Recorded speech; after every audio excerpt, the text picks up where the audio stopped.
Hello friends, કેમ છો? આઈ am sure તમે બધા જ શાનદાર, જબરજસ્ત, જિંદાબાદ હશો. ફ્રેન્ડ્સ, જો તમે પ્રથમ વખત અમારી ચેનલની મુલાકાત લઈ રહ્યા છો તો પ્લીઝ સબસ્ક્રાઇબ અવર ચેનલ. અને હા, વિડીયો જોયા બાદ જો આપને વિડીયો ગમે તો બધાને કહેજો. અને વિડીયો જોયા બાદ આપને કંઈક કચાશ જણાય તો કોમેન્ટ બોક્સમાં મને કહેજો. હું ચોક્કસ આપની વિનંતીને વાચા આપીશ. ફ્રેન્ડ્સ, આજના ટોપિકની ચર્ચા કર્યા બાદ જો આપના મનમાં કંઈ પણ પ્રશ્ન હોય, કંઈ પણ મૂંઝવણ હોય તો કોમેન્ટ બોક્સમાં મને જણાવજો. હું ચોક્કસ આપના પ્રશ્ન, આપની મૂંઝવણને દૂર કરવાનો પ્રયત્ન કરીશ. સો ફ્રેન્ડ્સ, ચાલો આજના ટોપિકની ચર્ચા શરૂ કરીએ. નમસ્કાર મિત્રો, આજના વિડીયોમાં આપણે ગુણોત્સવ 2.0 એટલે કે 2024-25 અંતર્ગત તારીખ 24 ડિસેમ્બર 2024ના રોજ જે પરિપત્ર થયો છે એ બાબતે ચર્ચા કરીશું. આપણે આજના વિડીયોમાં આ પરિપત્રને એટલે કે ગુણોત્સવ અંગેના આ પરિપત્રને અને તેમાં રહેલી મુખ્ય બાબતોને સમજવાનો પ્રયત્ન કરીએ. અહીં 24 ડિસેમ્બર 2024ના પરિપત્રના આધારે સ્કૂલ એક્રેડિટેશન વર્ષ 2024-25 અંતર્ગત શાળાઓમાં સ્વમૂલ્યાંકન અને વર્ગખંડ અવલોકન આધારિત મૂલ્યાંકનની કામગીરી શરૂ કરવા બાબતની સૂચના આપવામાં આવી છે. આ પરિપત્ર પ્રાથમિક તથા માધ્યમિક અને ઉચ્ચતર માધ્યમિક વિભાગને કરી દેવામાં આવ્યો છે.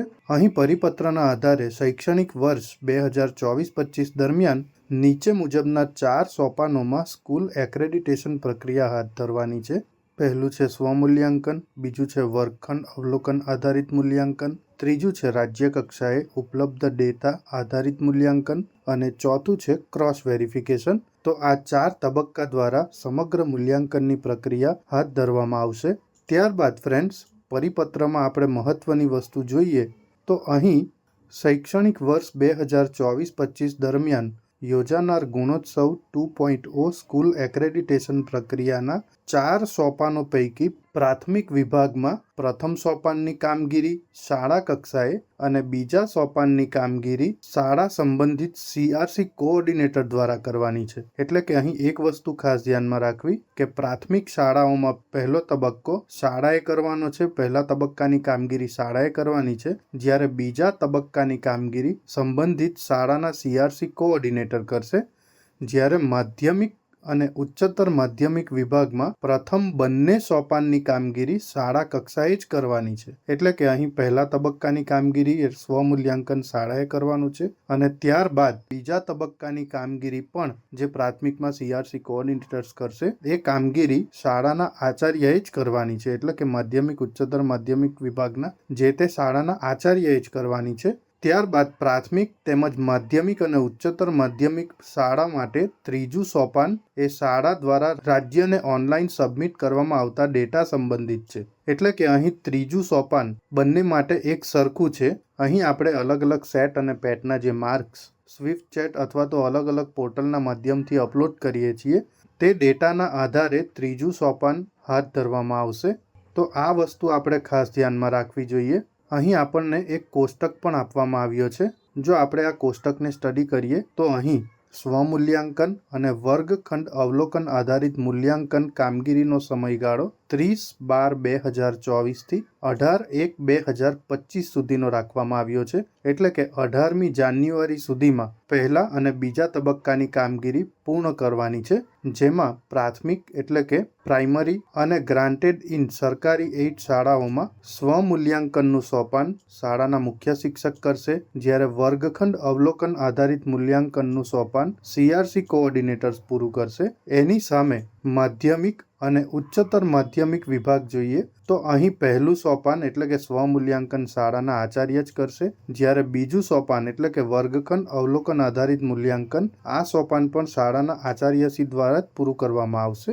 ફ્રેન્ડ્સ, ત્યારબાદ આશ્રમ શાળાઓ જોઈએ તો અહીં આશ્રમ શાળામાં પણ સ્વમૂલ્યાંકન પ્રાથમિકની જેમ શાળાના આચાર્યશ્રી જ કરશે અને વર્ગખંડ અવલોકન આધારિત મૂલ્યાંકન CRC કોઓર્ડિનેટર્સ કરશે. તો પ્રાઇમરી એટલે કે પ્રાથમિક વિભાગ અને આશ્રમ શાળાઓનું મૂલ્યાંકનની પદ્ધતિ એક સરખી છે, જ્યારે માધ્યમિક અને ઉચ્ચતર માધ્યમિક એટલે કે સરકારી ગ્રાન્ટીનેટ શાળાઓમાં પહેલું અને બીજું સોપાન શાળાના આચાર્યશ્રી દ્વારા જ પૂરું કરવામાં આવશે. તો આ વસ્તુ આપણે અહીં ખાસ નોંધમાં લેવા જેવી છે.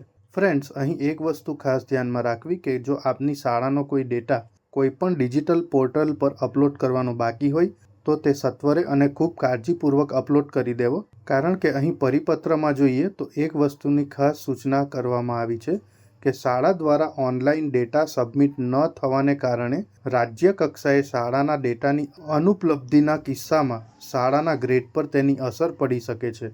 આથી શાળાઓ દ્વારા શિક્ષણ વિભાગની સૂચના અનુસાર નિયમિત ડેટા સબમિટ થાય તે આવશ્યક છે. એટલે કે આપના કોઈ સેટ અથવા પેટ પરીક્ષાના માર્ક્સ જો અપલોડ કરવાના બાકી હોય તો તે સત્વરે અપલોડ કરી દેવા જોઈએ, અન્યથા આપના ગુણોત્સવના રિઝલ્ટ પર તેની અસર પડી શકે છે.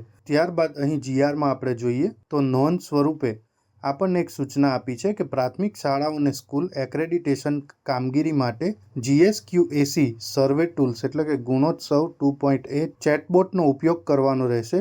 નીચે આપેલ QR કોડની મદદથી GSQAC સર્વે ટૂલને એક્સેસ કરી શકાશે. એટલે કે આપણે GSQAC સર્વે ટૂલ જે આપણા સ્વિફ્ટ ચેટમાં છે, તમે આ QR કોડ સ્કેન કરશો તો આ QR કોડ સ્કેન કરતાની સાથે આપના મોબાઈલમાં જે સ્વિફ્ટ ચેટ એપ્લિકેશન તમે ડાઉનલોડ કરી હશે તેમાં એક ઓપ્શન ખુલી જશે. જે રીતે આપણે ક્ષમતામાં અલગ અલગ માર્ક્સ અપલોડ કરીએ છીએ તે રીતે સ્વિફ્ટ ચેટમાં GSQAC સર્વે ટૂલનું ઓપ્શન ઓપન થઈ જશે, જેમાં આપણે આચાર્ય તરીકેનું સૌથી પહેલાં વેરિફિકેશન કરવાનું હોય છે અને ત્યારબાદ અલગ અલગ માર્ક્સની એન્ટ્રી કરવાની થાય છે. તો અહીં આપણે આ QR કોડને સ્કેન કરીને ખૂબ સરળતાથી સ્વિફ્ટ ચેટમાં GSQACનું ઓપ્શન ઓપન કરી શકીશું. તો આ પરિપત્ર આપણા માટે ખૂબ મહત્વનો થઈ પડે છે. સો ફ્રેન્ડ્સ, હું આશા રાખું છું કે આજે જે માહિતી મેં આપને આપી તે આપને ગમી હશે. જો આપ ઈચ્છો છો કે હું બીજા પણ આવા ટોપિક પર વિડીયો બનાવતો રહું તો પ્લીઝ કમેન્ટ બોક્સમાં એ ટોપિકના ટાઇટલ મને જણાવજો. હું ચોક્કસ એ ટોપિક પર આપની સાથે ચર્ચા કરીશ. Thank you very much and best luck for your exams.